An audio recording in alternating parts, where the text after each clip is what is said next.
take me into the conversations that you had with the woman that you play. Emily? Yes.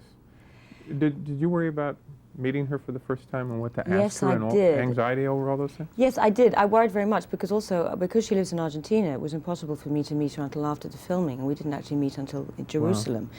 It happened to a few of us, and I was very concerned. I was dying to pepper her with questions. But the extraordinary thing was when I met her, all those questions just fell away. It seemed like an invasion in a strange way to ask her about personal details of her life. I didn't somehow want to be a kind of journalistic ghoul, and the only thing that you can hope as an actress is that you just embody the spirit of the person. And I was fortunate enough, I had a lot of research, and I was able to see documentaries, and there were certain things, certain sides of her. There's an extraordinary ready smile, this love for life, and supreme intelligence, and immense dignity, and those were the roads I went down, and it was just a joy for me to meet her, and she's here right now in New York as well, so we've been spending time together. Let me ask you about her heart at the time. Yes. What kind of heart did she have? A great heart, a huge heart. You know, she was a privileged person, and actually at the beginning of the war, both she and Oscar were kind of keen on the Nazi regime because they were Sudeten Germans, and so when Czechoslovakia was annexed, it meant that they were no longer a minority.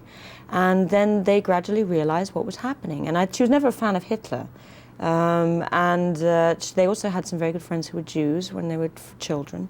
It was a small community in Zwittau. And increasingly, I think they just realized what was going on. And when they got the chance, they said, we're going to do something. And I don't know if they necessarily sat down and discussed it, because it was almost too dangerous to do it. They just did it. And she's been nicknamed Mother Courage by the survivors, and she really was. She got food on the black market. She helped run the factory, especially in Brünlitz. She nursed survivors in the hospital, many who were frozen to death and would have died. And she just said, well, I just had to do it. I was raised to believe that you can't tolerate injustice. It's an amazing part. Woman. It's an amazing part. Thank you. Angel, little angel. Take me into when you found out that your name was on the list. And I know that's. You see, I wasn't originally. I never was in Amalia. I was working in the Plaszow in the garage as a welder. I learned this trade in about 15, 20 minutes, and I became a pretty good one. I don't know, talent. Now, I found myself, because Oskar Schindler, I knew Oskar Schindler since 1939, when I was escapee from the PW camp train. And he came to my mother to try to redecorate his new apartment, and I almost have a problem. You have to read the book, and then you will know a little bit more. Sure. And I tell you something, he influenced me so much, this man. Like we will say that I fell in love with this guy. He was, his voice magnetic, his behavior was extraordinary, highly intelligent person, knowledgeable, and a charmer.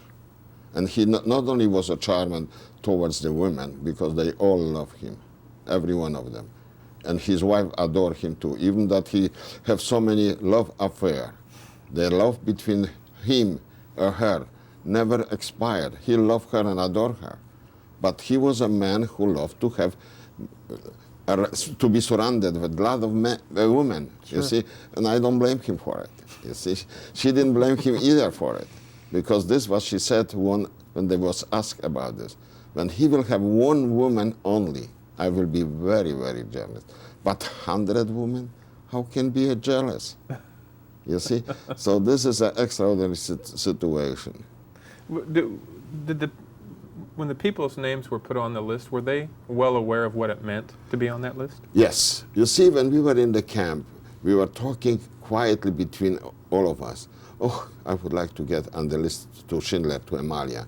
This is a paradise there, compared to the camp what we were in Plaszow. And this still was not the worst one, because there were that camp and Auschwitz and other camps, but was quite similar, because they used us as a slave labor, and when you couldn't work, you were dead pigeon, you see? Now, when I found out, he tried many times till he succeeded in the last minute when he made the complete 900 men. He put my name and my wife's name. I was married 1940 together on the list because he knew me quite well for the whole period of time. And I was the last one but have a privilege to see him in Israel a few months before he died in 1974. Did he keep And that ring forever? I think so he did. And not only this one, he talked to me that he would like to be buried in Jerusalem when we have the last meeting. I was a little bit surprised with his wish. You understand? Sure. And I even pulled a little bit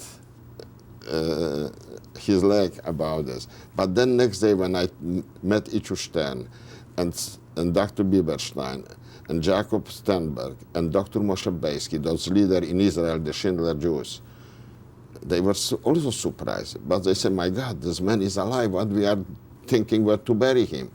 But when he died in October 1974, 2-3 weeks later, with permission of Israeli government and German government, they exhumated his body and they brought him to Israel and buried him with a magnificent military funeral. And the film is in Yad Vashem from the funeral.